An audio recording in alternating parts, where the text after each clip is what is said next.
I read a stat this week that 69% of pastors have considered quitting in the last year. That just about breaks my heart, and I think a big part of the reason is that a lot of pastors aren't focusing enough on self-care. Let's talk about it. Well, hey guys, I'm Thomas. And I'm Ian. And today we are talking about prioritizing pastoral self-care and giving our pastor audience some tips that we've picked up along the way of how you can better be taking care of yourself and avoid burnout. That's really what it comes down to. You should be taking care of yourself, whether it's about whether you're on the brink of burnout or not. And I find that in general, people very rarely expect to be burned out with things. But it's just so important that you take the time to really think about some of this kind of stuff and make some of those course corrections to avoid getting to that place there. So it should be a good conversation today, Ian. I think it's really good. And it's one that's actually near and dear to my heart because I talk to so many pastors and being, I guess, not a part of their local congregation and just consulting with them, they open up to me often, and I love that I have their trust. And many more than I guess people would probably realize are definitely burned out and just not taking care of themselves in one way or another. And so we want pastors healthy. You're going to be more effective in leading people to the Lord and leading your local churches if you are taking care of yourself, and so this ought to be good. And to start off with, I guess the more depressing part, stats. Stats can often be depressing, right? And so when it comes to these types of topics, so and I'm going to only read. So we've seen Barna, who of course everyone has known for years is a great resource for statistics, and we appreciate the Barna Group have for years. But we're looking at pastors' risks of burnout in several categories. And for time's sake, and just to not get off into the weeds, I'm going to go with the ones that are high at risk. One thing that is interesting, in 2015, only 11% of pastors were at high risk of burnout. Now, 2022, I guess when this was done, 40% is that number. So that is a big jump. And of course, it is a big jump, and we had the pandemic in there. That's probably one factor, but that is still just a big jump, about 30% in just a handful of years there.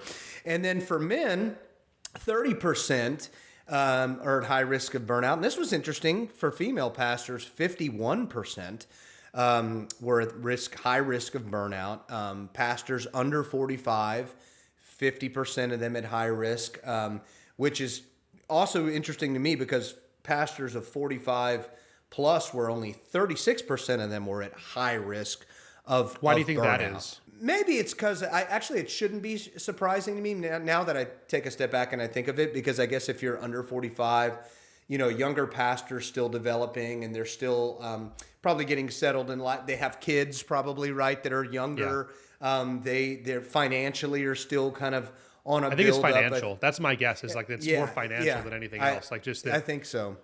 Like people that are under 45. I know you're.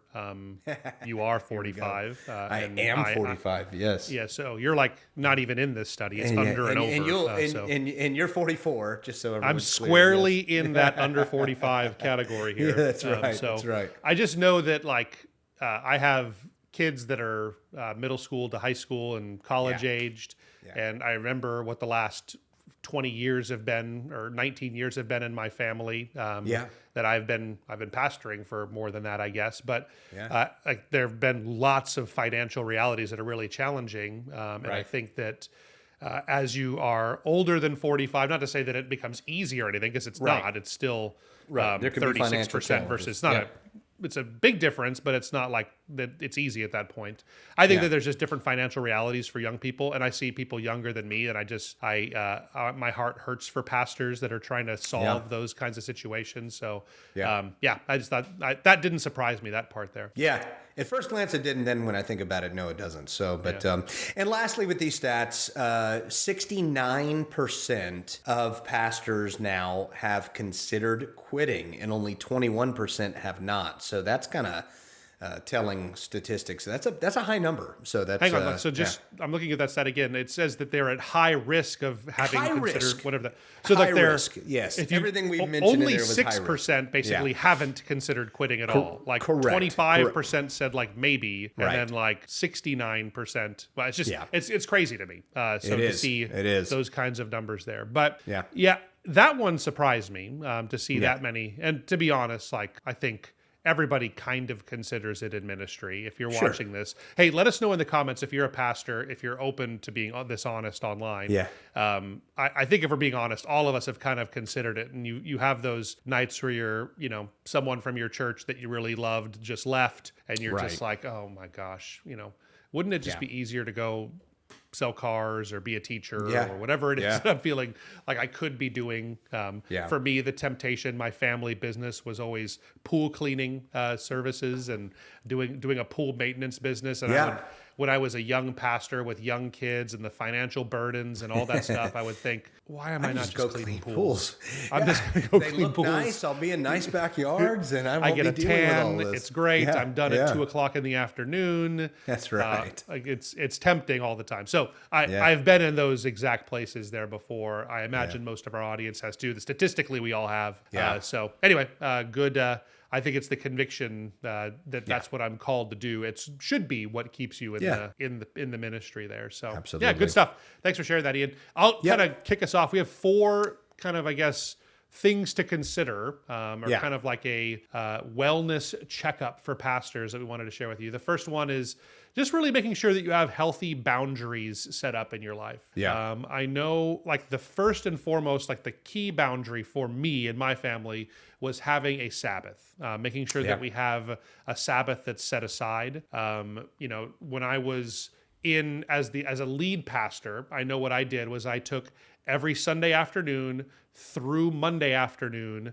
That was my Sabbath time. And we aggressively Sabbathed. So we were pastoring then in Wisconsin, and part of our Sabbath routine most Sabbath nights was going to Culver's as a family, which if you're from Wisconsin, you know what I'm talking about. If you're from other places, you might not. But Culver's is a burger joint. We have them in Austin, Texas too. Yeah, they're all over the place, but they're just different. They're based out of Wisconsin, and they're really good when you were there. So anyway, we would go hit Culver's as a family and do that time there. My wife would jokingly I would move my recliner into Sabbath position, and it would be because it was Sunday afternoon, so I would have football, usually 3 football games recorded or something that I didn't sit for 9 hours and watch football, but I would usually fly through a couple of them, see highlights and some of those kinds of things, and just chill out. We spent time with the kids. We played a game. A lot of times on Monday mornings, my wife and I would go to movies on Monday mornings. Nice. It was a great time. And for whatever reason, did you know that a lot of theaters are open at we would go to see 8:30 showings of movies. So we would get the kids off to school, and then we would go to an 8:30 showing of a movie or something like that. So we'd go on Monday mornings, maybe as late as 10. And then we'd eat some lunch together, my wife and I, and then kind of start the day from that point on. And that was getting that rhythm dialed in for us was so healthy. And I really saw other areas of our lives be blessed as we did that. So there's other places of boundaries that I think are really important for pastors. You need to have hard lines on, hey, on family nights, I don't work on these nights, I'm not available. You have to have these kinds of things set up, or else ministry will eat you, and you'll be one of those statistics of people that were pastors and are no longer.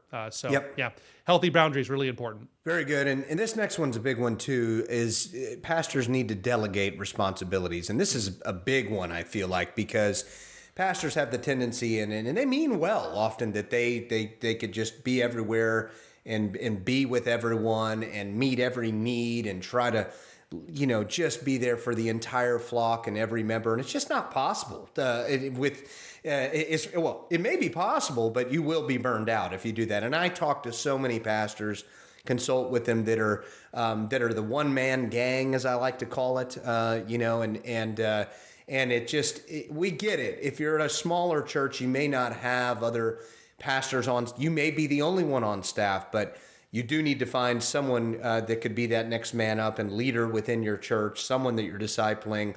But if you do have other pastors and you have other ministry leaders at your church, assigning their roles, what they can take on. I mean, how many times have we just heard, it's every pastor being at every funeral of everyone. We know funerals happen. We know hospital visits happen. We know all these things happen. And there are times that emergencies happen and you should be there as a pastor, but there are other pastors too, and you have to be able to delegate things to other pastors, other leaders. You can't take it all on your own. So. That's good. I think that like everything needs to be delegated unless and this is something that I became, this is one of my, if I'm talking about what I was good at in ministry, this is something that I became pretty good at because I was running Reach Right and we were doing what we were doing here. And, we've been so blessed here at Reach Right and we have 12 employees here now at Reach Right doing that. And I was and I am now an executive pastor at a church. And I realized pretty quick in my ministry life, if I was going to run a business and do the church, I had to really hone in on what did I have to do as the pastor. And I turned that into only doing leadership development, so pouring into the staff and leaders of our church and preaching and the overall vision of our church. But a lot of the other stuff that pastors normally get involved with, day-to-day operational stuff, I just took a step back from that, and that equipped me and let me be able to have the time to do everything else. And so, if we had a secret sauce in my ministry, churches I've been at in the past, that was it. Like being able to really get this delegation part. I just finished a book called Buy Back Your Time, and it's more of a business book. It's not a ministry recommendation Sounds necessarily, relevant to this though. But it's a good. It's in the business world, you can't ask volunteers to take on things like we can in the church. You have to pay for it.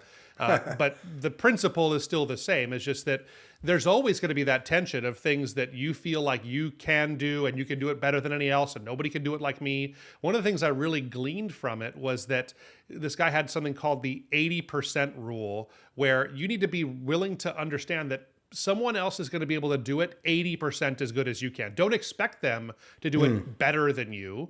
Expect them to do it 80% as well as you can do it, and then be satisfied with that.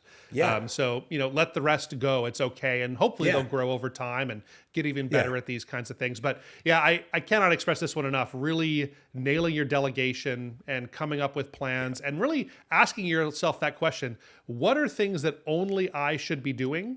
And what should I be delegating? I want to clarify too. When I said only I should be preaching, I wasn't the only preacher, but I still felt like I had to be the primary communicator at my church, the main preacher on Sundays. So I did about 4 out of 5 sermons. So I probably took 10 weeks off a month or so from preaching, but everything else I could delegate, I did. So good stuff. Next one is time management and prioritization. This is something else I've been working on because this is not one of my natural strengths, is the time management side of things. I have people in my life. We're actually in the middle of hiring right now an executive assistant here to work at Reach Right. There's an ad on our website if you're seeing this where you can apply. If you know someone who might be interested, just go down to the bottom of the site and look at jobs. You'll see that there. But I've been wrestling with this because this is not my strength, is the time management side of things. When it comes to my email management, my calendar, all of these kinds of things, I don't miss emails, but if you look at my inbox, I'm not one of those people that has inbox 0 where there's like not a single email in there that I touch, and I have this list and I try to archive it as best that I can. And my calendar, it's like I kind of do most of it from memory, but I do have some events on there. I'm just not great at it. So I'm looking for someone, right now we're trying to hire someone to help me and another key staff member here at Reach Right manage some of these kinds of things. And I think for churches, having someone and really helping you with that, if you're not good at it, is really important. But pastor, you have to nail some of this time management type thing. You have to be living on a calendar. You need to delegate spots on your calendar. If like your Sabbath needs to be the first thing that's on there. And then once it's on there, that it takes you, 8 hours of sermon prep every week. You need to put in those 2 4-hour blocks or 4 2-hour blocks or 1 8-hour shift or whatever it is. You need to get that on there. And then you need to get other things, your weekly staff meeting needs to be on your calendar. And then any other thing, you need to be living on that, because I've found that as your church continues to grow, you just won't be able to stay on top of all of the requirements that you have on that there. So if it's not your skill set, do what I'm doing, consider having someone come alongside Yeah. you and help you in that role. I think that'll go a long way. Yeah, a lot of pastors don't have the gift of administration, right? They're people, visionaries, all of that, leaders, and having that person there to keep you disciplined with that. A lot of times I've seen in successful churches and churches, just pastors that do manage their time, they have that secretary, that admin that keeps them dialed in, or someone like that. Maybe it's their wife as well. Yeah, and I think it just keeps you sane, and especially as a church starts growing. But I will say, if you don't time manage and you're just doing everything that comes your way, you probably won't grow like you're wanting to as a church. It's just going to be no good at any one thing. So last one here is have regular self-reflection and adjustment to yourself. And I think that this kind of ties in with the first one, that, having a Sabbath rest that we talked about, or just having that time that you set aside. And I think it ties into all of them, even when you're managing time well.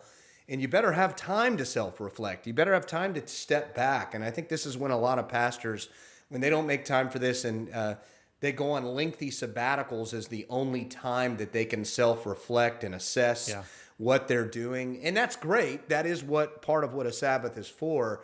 I'm sorry, a sabbatical is for, and a Sabbath. But you need to be doing that regularly throughout a week. Just have that time to take a step back and say, hey, how am I doing? Am I doing too much? Am I not time managing? Am I taking on tasks I should delegate? And just make those adjustments, because I think it's easy to become the hamster in the wheel as a pastor and not reflect, not make those adjustments. And then you're just burning yourself out, and you're putting yourself in those ugly statistical categories we talked about at the beginning. So yeah, I think that's good. I think that just regularly looking at it, just kind of doing personal checkups on hey, how am I doing right now? Yeah. Do I feel exhausted? Am I wondering, should I quit? Am I thinking about cleaning pools again, or, whatever that would be? That's a sign that maybe something is out of alignment of where it should be and where God would have you be.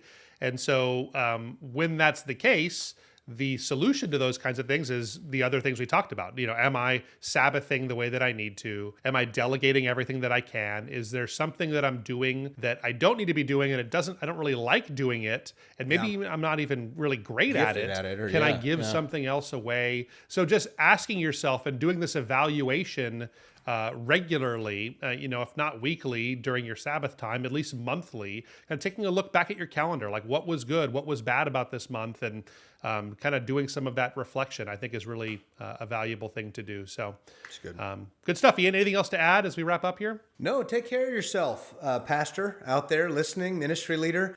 You deserve it. You're doing the work of the ministry, and you're serving people, and don't forget about yourself. I know we are called to live selfless lives, but we're also called by God to take care of ourselves and our bodies and everything else. And prioritize yourself is what I would say. Yeah.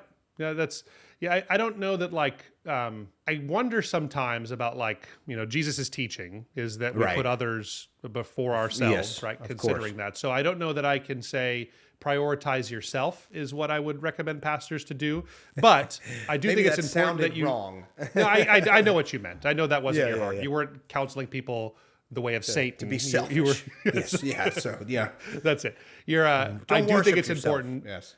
To make sure that you are doing what God calls you to do to take care of yourself. The same way you wouldn't skip bathing for weeks at a time. Don't skip your emotional and spiritual needs because you're ministering to other people in that same way. Yeah. So absolutely put others, think more highly of others than yourself, do what we're called to do in those areas. But at the same time, you do need to make sure you take the time and get these principles and these systems in place so that you can take care of yourself and you don't become one of the statistics that we're talking about with things there. So hopefully this has been helpful to you. If this is something that, or maybe there's an idea or something that you do that you felt has really helped you overcome a season of burnout or kind of keep you from getting into one, we'd love to hear about that in the comments. Drop us a line on that there.